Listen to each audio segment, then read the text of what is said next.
Bannakibiina kya Democratic Party b'oluwulidde bino ne beewuunya enkola y'akakiiko k'ebyokulonda gye bagambye teriimu bwenkanya. Okusinziira ku tteeka erifuga ebibiina by'obufuzi, ekibiina kifuna ensimbi nga basinziira ku maanyi gaakyo mu Paalamenti n'okutunuulira obungi bw'ababaka bekirina mu lukiiko lw'eggwanga olukulu. Mu ntegeka eno, NRM yesinga ababaka abangi mu Paalamenti ekigiwa enkizo ku bibiina ebirala byonna nga ne mu ngabana y'ensimbi zino egenda kufuna essomo 800. FDC yeddirira okuba n'ababaka abangi era ng'egenda kufuna akawumbi kamu ne miliyoni 104. Olwo DP efune miliyoni 464 ate UPC essembeyo ne miliyoni 309. Sipi ne Jema balina omubaka omw'omu mu Paalamenti era nga bakufuna ensimbi obukadde 3. Dr. Kigunda annyonnyola nti ensimbi zino zaakuyamba ebibiina bino mu kwetikira okulonda kwa bonna okubindabinda. The formula is prescribed in the law.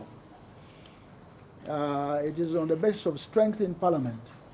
So if you have 20 members, we shall take 20 members divided by the total and multiply by 10 billion, boom, and the formula, and you get rich. Mu lukungaana bannamulire mu Kampala, Ssekemu wa DP Kenneth Kakande kinakiyise kya kunyoomola bibiina n'ategeeza nti ensimbi zino ntono nnyo okuyamba ebibiina okutuukiriza ebyetaago byabyo. Naye kyasinze otwewuunyisa nti bwe baatuuse okugabanya ssente eri ebibiina by'obufuzi ate era bo bwe baatutte ekisinga obunene. Tulowooza nti zino ssente ze baagenda nti bagenda kuwa miliyoni 4 Democratic Party ekyo kyekwaso teziyina kyamaanyi kye ziyinza kukola mu campaigns ez'obwa president n'eza parliamentary. Obwo busente butono nnyo president akimanyi bulungi, ezayinza n'okuba ng'aziwa omuntu omu amugule adde ku side ye, naddala aba opposition bayagala badde ku side ye. Abamu abawa ne ssente ezikubisaamu awo emirundi 10. Kwabe muwulira aguze bw'amuga nti nkuwa bina bw'awaliramu amuga 8, bw'awaliramu amuga kale mpezeza biliyoni.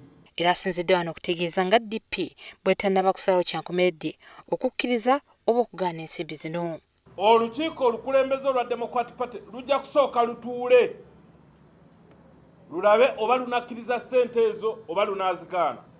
Era bwe tunaba tuzikkiriza tugenda kukomawo wano kubanga ffe tuli kibiina ekiggufu ekyamazima n'obwenkanya.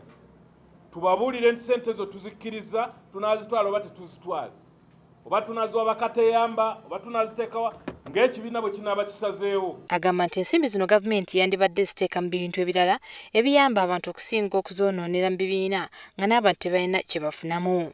Ebitongole bya gavumenti byonna tebikyakola. Malwaliro temuli malagala, enguudo tezikyakolebwa, ebyobulimi teri ssente zigendayo, bajeti etutegebwa ebeera ya bulimba. Waba bajetinga nti zino ze zinagenda mu bulimi naye tezigendayo. Okulonda kwabwe n'okugenda okubeerawo omwaka ogujja kwatandise okufuna ebbugumu era nga n'abafuzi bangi bakwesunze basobole okumatiza abalonzi baabwe ku biki bye bagenda bakolera singa baba balondeddwa mu bifo eby'enjawulo eby'obufuzi. Shamim Batalo, WBS TV.